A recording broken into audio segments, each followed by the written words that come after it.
ஒரு பரந்த காட்டின் நடுவில் பிசாசு கடவுள் தனக்கு வழங்கப்பட்ட பிரபலம் மற்றும் சக்தியை பெருமையாக பயன்படுத்தி உலகத்தை இருளில் மூழ்க வைக்க முயன்றான்.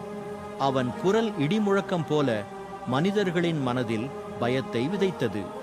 காற்றில் எரிந்த அழுகை மலர்களின் துர்நாற்றம் காற்றோடு கலந்தது.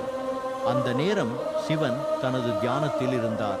இயற்கையின் ஒவ்வொரு நொடிக்கும் இசைவாக இருக்கிறார். ஆனால் மனிதர்களின் துன்பக் குரல்களை அவர் கண்களை கழித்து கேட்டுவிட்டார். ஏன் இந்த இருள் நிலைக்கிறது என்று சிவன் கேள்வி கேட்டார். பிசாசு கடவுள் அதிர்வுடன் சிரித்தான். உன் அமைதி என்ன செய்ய முடியும்? சக்தி என்பது பயத்தில் திகழும். நான் அதனை புரிந்து கொண்டேன்.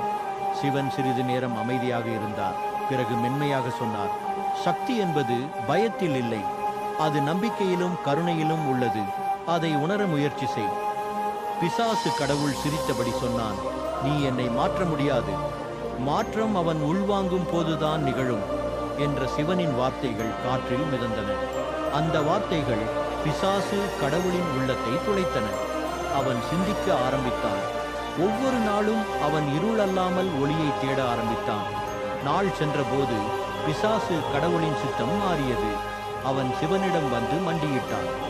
நான் உணர்ந்தேன், உண்மையான சக்தி அமைதியில் உள்ளது. சிவன் புன்னகையுடன் சொன்னான், உன் உள்ளத்தின் ஒளியை கண்டாய், இப்போது அதை உலகுக்கு காட்டு. அந்த நாளிலிருந்து பிசாசு கடவுள் இருளின் ஆண்டவன் அல்ல, ஒளியின் சேவகராக மாறினான்.